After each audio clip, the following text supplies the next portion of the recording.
Hello friends, आपका स्वागत है आपके अपने चैनल के ऊपर। और मैं आज आपके साथ जो चर्चा कर रहा हूँ, आज थोड़ा सा हटके है। चर्चा हटके इसलिए है कि जिस तरीके से चार्ट पैटर्न बन रहे हैं वो कुछ और बयां कर रहे हैं। जो प्राइस एक्शन हुआ लास्ट के आधे घंटे में वो कुछ और बयां कर रहे हैं।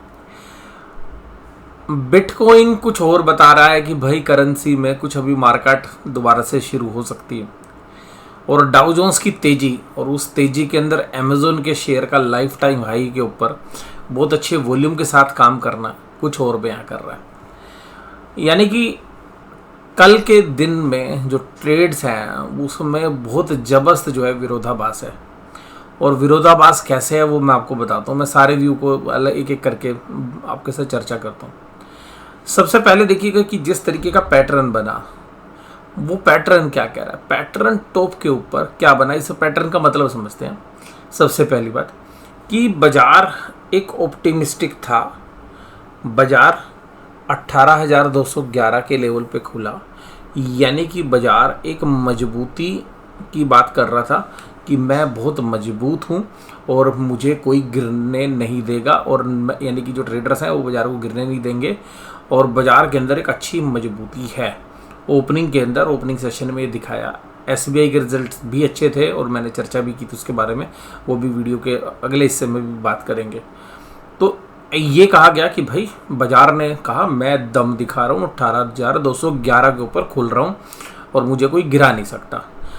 बाजार 18,255 पर भी गए, यानी कि बाजार ने तेजी दिखाई। बियर्स ने फिर जान दिखाई और बियर्स ने बाजार को दबाया और अगले आधे घंटे के अंदर बाजार खुलने के बाद बाजार को नीचे तक धकेला और जो ऊपरी प्राइस थे वहां से तकरीबन 190 पॉइंट गिरा दिया, यानी कि बाजार 18,064 पे आया। ये देखिएगा। फिर बाजार के अंदर, क्योंकि कल जब ये बाजार बंद हुए तो फाइनेंशियल निफ्टी की एक्सपायरी भी थी और मोस्टली फाइनेंशियल निफ्टी के शेयर्स ने ही पुल बैक किया। हालांकि कल इन्फोसिस में काफ़ी कमजोरी नज़र आ रही थी और वो मैं बाद में बात करूँगा। फिर डिवीज लैब के रिजल्ट भी खराब आए। अब इन सब के साथ बाजार फिर ऊपर पुल बैक करता है। बाजार ऊपर पुल बैक करता है और बाजार क्लोज देता है 18,202 में। लेकिन इन सब के बावजूद भी ये बाजार ने बताया कि भाई बुल्स ने अपनी पूरी ताकत दिखाई, बियर्स ने अपनी पूरी ताकत दिखाई और लास्ट में बियर्स जीत गए। लेकिन ये कल की बात थी। ये पैटर्न बना hanging man type of pattern है, यानी कि ये जो पैटर्न बना ये हैंगिंग मैन टाइप पैटर्न बना। अगर हम बैंक निफ्टी की बात करें तो बैंक निफ्टी में भी कुछ इसी तरीके का पैटर्न बना है। टॉप के ऊपर रेड कैंडल बनी है। हालांकि थोड़ा सा एक जो कैंडल है वो डोजी टाइप ऑफ कैंडल है। ये जो कैंडल्स होती हैं जनरली ये इंडिकेट करती हैं कि बाजार अगर टॉप के ऊपर इस तरीके की कैंडल्स बनाता है तो काफ़ी अच्छे चांसेस होते हैं रिवर्सल होने के, यानी कि एक ट्रेंड रिवर्सल का सिग्नल होता है। या हम ये कह सकते हैं कि बाजार के अंदर जिन लोगों ने तेजी की है वो प्रॉफिट बुकिंग के मूड में आ सकते हैं इस लेवल के ऊपर। तो ये बनता है पहला व्यू निफ्टी और बैंक निफ्टी के ऊपर। दूसरा व्यू बनता है जो लास्ट में पुल बैक आया, जिसकी मैंने चर्चा की। वो पुल बैक काफ़ी जबरदस्त था। अगर वो पुल बैक जेन्युइन था और ऑप्शंस के प्रीमियम को एडजस्ट करने के लिए नहीं था तो हम ये मानेंगे कि बहुत अच्छी तेजी थी और एक फुल ऑफ बाइंग आनी चाहिए। तो ये दूसरा व्यू बन के आता है। तीसरा व्यू बन के आता है कि डाउ जोन्स के अंदर जिस तरीके की तेजी और कल भी तेजी थी और इंटरनेशनल मार्केट में मूड माहौल सही हो रहा है, तो ऐसे समय में बाजार शायद कमज़ोर ना हो तो बाजार कंसोलिडेट करे। और चौथा व्यू आ रहा है कि बिटकॉइन के अंदर अभी मैं आपको बताऊं कि जो पिछले महीने के प्राइस थे उन्हीं के आसपास आ गया। $19,300 के आसपास बिटकॉइन चल रहा है और इसी तरीके से इथेरियम के प्राइस भी ऊपर से गिरे।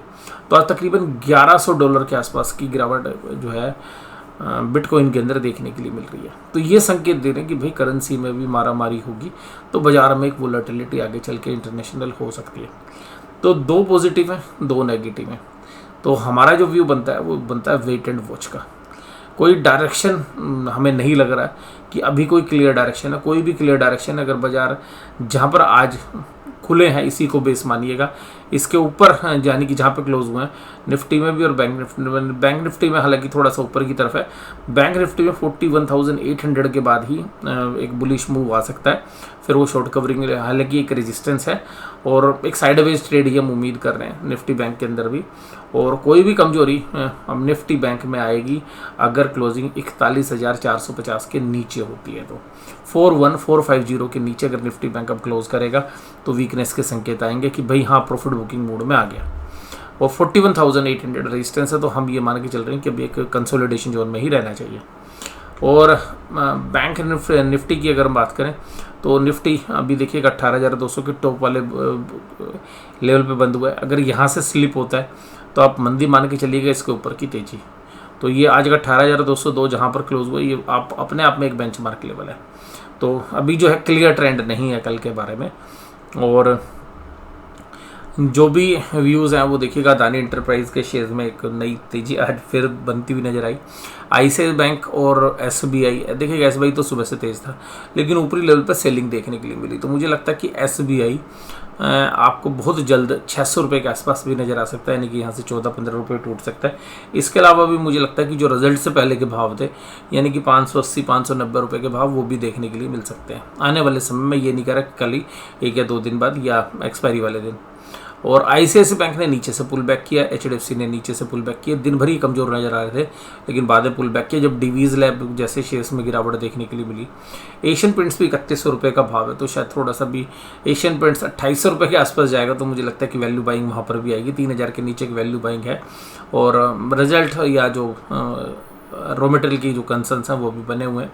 और दीपावली सीजन में भी कोई अच्छी उम्मीदें नहीं दिखाई जा रही पेंट कंपनीज़ की तरफ से, तो बाजार का एंटिसिपेशन ये भी है कि शायद वो भी एक रीज़न है।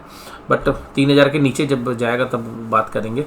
बजाज फिनसर्व 1778 रुपये का भाव था। टाइटन और इन्फोसिस देखिएगा 1490 चला गया था। और यहाँ पर मुझे लग रहा था उस समय पर कि भाई आज शाम को जाते जाते इसमें भी कोई नीचे की आप ऑप्शंस जो पुट ऑप्शंस है वो सेल कर सकते हैं, लेकिन वो शाम को रिकवर हो गया।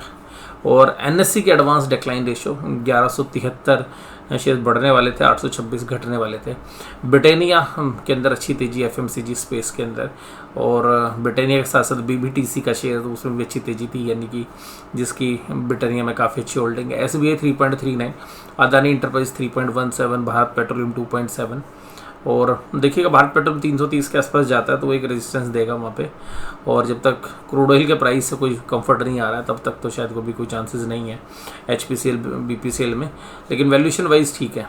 आइशर मोटर्स 2.54, टाटा मोटर्स 2.26 और टाटा स्टील 1.77% की तेजी के साथ। और डिवीज लैब 8.71% की कमजोरी थी। Asian Paint, Cipla, Adani port, Titan, Bajaj Finserv सब 1 से 2% के बीच में कमजोर थे। और सन फार्मा 1029 पर। और मुझे लगता है कि 1000 के नीचे सन फार्मा जाएगा तो इसमें 1000 के आसपास अच्छी बाइंग देखने के लिए मिलनी चाहिए। डॉक्टर रेड्डीज 0.87% की कमजोरी। और कोटक महिंद्रा बैंक 0.79% की।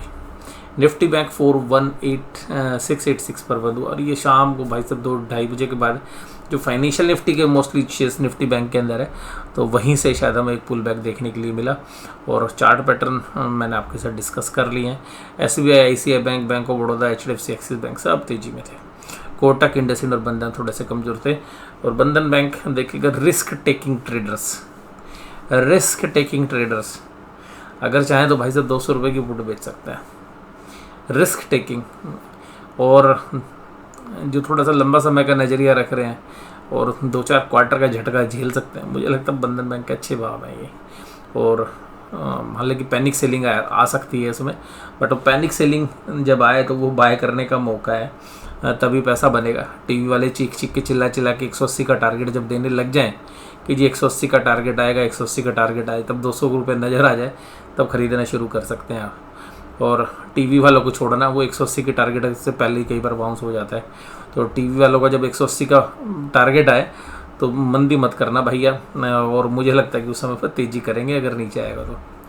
Bank of Baroda, SBI, ICICI bank, HDFC bank ये सब तेज़ी में थे। कमज़ोर खाली इंडसइंड और AU स्मॉल फाइनेंस बैंक और बंधन थे। और FIIs ने 1948 करोड़ की बाइंग की। DIs 844 करोड़ बेचते नजर आए। भाई अब FIIs मूड में आ गए हैं, लेकिन इनमें से बहुत सारे ट्रेडिंग के सौदे हैं। FIIs इंडेक्स फ्यूचर्स में 108 करोड़ की सेलिंग की। इंडेक्स ऑप्शंस भी इन्होंने जो है कल बेची शायद मुझे लगता है कि ये जो फाइनेंशियल निफ्टी की ऑप्शंस हैं वो शायद इन्होंने बेची है कल। इसके साथ साथ अगर FIs के स्टॉक फीचर्स देखें तो यहाँ पर भी बाइंग थी और स्टॉक ऑप्शंस में सेलिंग थी। तो इन डेटा को देखकर तो ऐसा लग रहा है कि कंसोलिडेटेड वाला बाजार रहेगा, थोड़ा सा ऊपर थोड़ा सा नीचे। क्लियर व्यू ये देखिएगा इन डेटा से भी नहीं निकल रहा है। पुट कॉल रेशियोज में भी पुट राइटिंग हो रही है, कंफर्टेबल हो रहा है बाजार। और डाउ जोन्स इंडस्ट्रियल एवरेज देखिएगा 32,000 नहीं 33,222 था जब मैंने वीडियो रिकॉर्ड करनी शुरू की। और ब्रांड कोड $97। और ऑप्शन चेन में एक बात है, कॉल राइटिंग हो रही है, कॉल राइटिंग अच्छी हो रही है। 18,400 में 1,15,000 45,000 कॉन्टैक्ट हुए। 18,300 में 27 1,14,000 कॉन्टैक्ट। 18,200 में 26,000 कॉन्टैक्ट 1,13,000। वहीं पर 18,200 की पुट में भी अच्छी राइटिंग हुई है, 55,000 कॉन्टैक्ट। और 18,000 के जो लेवल्स हैं वहाँ पर केवल 6,309 कॉन्टैक्टेड हुए हैं। 18,100 पे 33,000। तो जैसे कॉल राइटिंग हो रही है वैसे ही पुट राइटिंग भी हो रही है, बट कॉल राइटिंग काफ़ी अच्छी हो रही है। 18,500 पे भी देखिएगा 36,000 कॉन्टैक्ट। तो ये मतलब 18,500 को पार करना इतना आसान नहीं लगता। और हायर लेवल के ऊपर देखिएगा एक सेलिंग आने के चांसेस रहते भी हैं। और बैंक निफ्टी के अंदर ऑप्शंस के अंदर 41,501 था। तो यहाँ पर देखिएगा ये सब डरते हुए नजर आए हैं, मंदी करने वाले सारी कॉल अनवाइंड होती हुई नजर आई हैं। और पुट राइटर्स थोड़े से एग्रेसिव हो गए। तो ये मान के चलिएगा कि 41,500 अब एक नया बेस बनाने की कोशिश हो रही है, क्योंकि 41,500 या 41,450 बड़ी मुश्किल से टूटा है। क्योंकि जैसे बाजार 41,500 के आसपास आता था तो एक सेलिंग आ जाती थी। अब इसके ऊपर बाजार जो है बुल्स ने तेज किया है, तो इस वजह से शायद जो कॉल राइटर्स उन्होंने अनवाइंड कर ली। क्योंकि 41,500 जब तक के नहीं टूट रहा था क्लोजिंग बेसिस पे तो कंफर्टेबल थे जो है बियर्स, लेकिन अब उनको स्टॉप लॉस कटते हुए नजर आए। बट मुझे लगता है कि अभी 41,800 के नीचे ही शायद बाजार रहेगा, 41,500 के आसपास झूलता रहना चाहिए। 41,800 अभी भी एक हर्डल है। और ऐसा नहीं है, क्योंकि लास्ट की जो 5-7 मिनट में जो 1 मिनट की अगर कैंडल आप देखें तो 10 मिनट लास्ट के जो 10 मिनट थे वहाँ पर एक रिवर्सल के साइन भी देखने के लिए मिले। और फिर कैंडल्स इस तरीके की हैं कि मुझे नहीं लगता कि भी कोई क्लियर डायरेक्शन है। 41,800 के अगर पार बाजार जाएगा तो जबरदस्त शॉर्ट कवरिंग आने की चांसेस रह सकते हैं। और यह 41,800 पे हैवी सेलिंग आ सकती है। तो 41,800 एक मेन लेवल है। 41,800 पार कर गया भैया शॉर्ट कवरिंग आएगी। 41,800 टूट गया ना तो और भाई साहब अगर वहाँ से एक हैवी सेलिंग हो गई तो फिर उस तरीके की सेलिंग आएगी जो पिछले महीने की एक्सपायरी में आई थी, यानी कि मैं सितंबर की बात कर रहा हूँ। और लेकिन चांसेस अभी ऐसे लग रहे हैं मुझे कि वो जो सेलिंग है वो लास्ट हफ्ते में आएगी। जो लास्ट हफ्ता होता है ना एक्सपायरी वाला, तब तक शायद बाजार कंसोलिडेट करे। बुल्स अपनी ताकत जितनी दिखा रहा है उसकी देख लेते हैं ताकत। फिर बियर्स क्या करते हैं, वो लास्ट में 4-5 दिन में बाजार को नीचे गिराते हैं और अपने ऑप्शंस के पैसे जो है वो मेरे ख्याल से उस टाइम में पुट ऑप्शंस खरीदते हैं, फिर बाजार को तेज़ी से गिराते हैं। बट अभी भी 41,800 के आसपास अभी भी मुझे लग रहा है हर्डल रहेगी, क्योंकि जो मंदी करने वाले लोग हैं वो 41,800 के आसपास एक बार सेलिंग करने जरूर आएंगे। और 41,800 के ऊपर क्लोजिंग होगी तो एक शॉर्ट कवरिंग जिन्होंने मंदी बना रखी है वो थोड़ा सा ट्रबल में आ सकता है। तो 41,800 एक अहम लेवल है। 41,500 जिस तरीके से हर्डल दे रहा था अब 41,800 होगा। 41,500 के नीचे बाजार अगर क्लोज होते हैं और 41,450 के नीचे बाजार क्लोज होते हैं तो मंदी के सौदे बनने की संभावना आने वाले समय में हो सकती है। बुल्स एक अच्छे खासे प्रॉफिट में है तो हो सकता है कि बाजार थोड़े समय के लिए साइडवेज जाए या एक अच्छे खासे जो है 1,000 से 1,500 पॉइंट के प्रॉफिट बुकिंग के दौर में भी जा सकता है।